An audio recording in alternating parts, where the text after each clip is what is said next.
This message is just for you. You are good enough. This is the episode for you.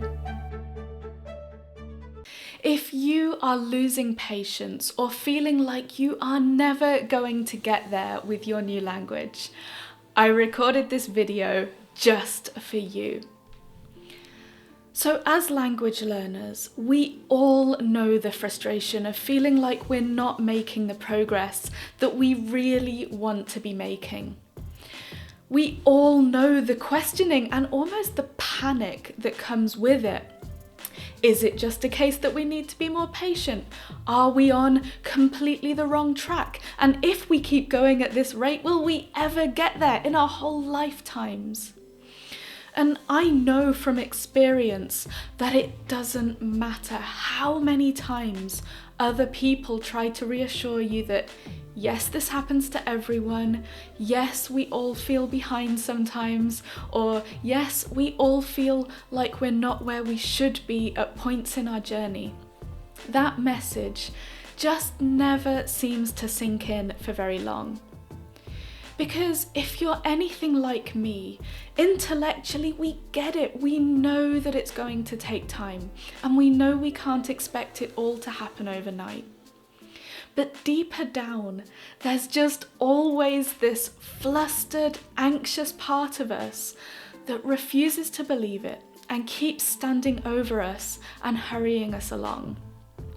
So today I really wanted to share with you an Abraham Hicks analogy that I heard via the wonderful Carrie Green, who is a YouTuber and founder of the Female Entrepreneur Association. And when she said it, it was this huge light bulb moment for me, and so I really wanted to pass the message along to you today. She says, imagine that you're taking a road trip from Phoenix to San Diego. It's a journey of about 400 miles.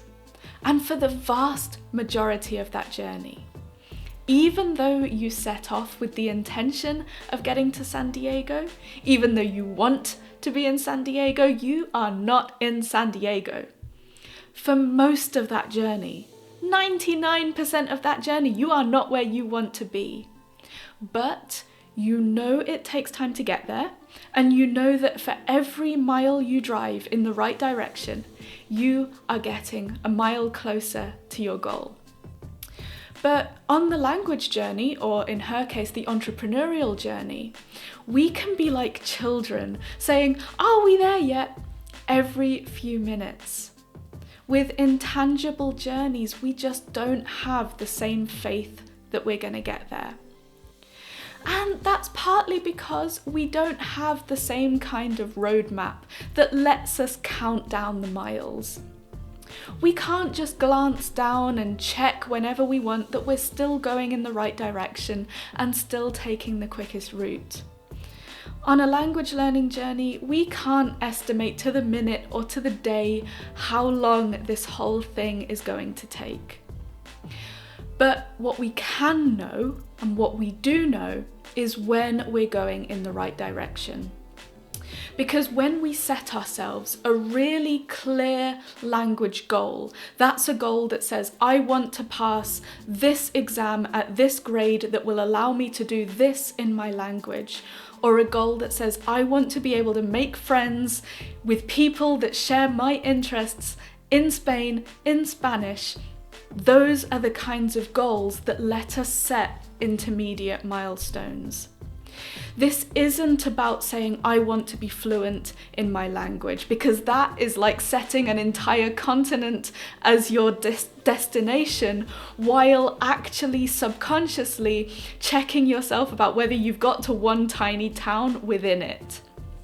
We want a goal that is so clear, that is so crystal clear, that we can set ourselves all these little things that we can look out for along the way, that say, yeah, we're doing this. Because when we're really clear about what we're trying to get to, about where we're trying to get to, and how we know that we get there, We know that yes, until the moment we're there, we're not going to be there, but we can really see the progress stack up. And so when the inner child is still asking, are we nearly there yet? You can set them the job of looking out the window and finding every hint of progress that they can see, every midterm test, every chapter of the textbook completed, if it's an exam-based goal. Or if it's more like a Spanish conversation, making friends in my new country goal, it will be all the topics about things you care about that you can now talk about, or all the conversations you've had with people who were like-minded, or all the conversations that you've set yourself to have, where you've put yourself out there and approached someone new, or been to an event and started practicing that speaking. I know it takes time, and I know that it can be hard to trust the process, but you have to keep telling yourself that you will get there and it will be worth it. Because you will get there and it will be worth it. And before you head off into the weekend, could you please take a moment right now to think about whether anyone comes to mind who would enjoy these videos, whether that is friends, family, colleagues, anyone you know who is learning a language and could really do with some language courage. And if anyone pops up, could you share this video with them? I would be so grateful, because it would help more people to find my work and it would help me to spread more language courage. Have a wonderful weekend, and I will see you right back here on Monday.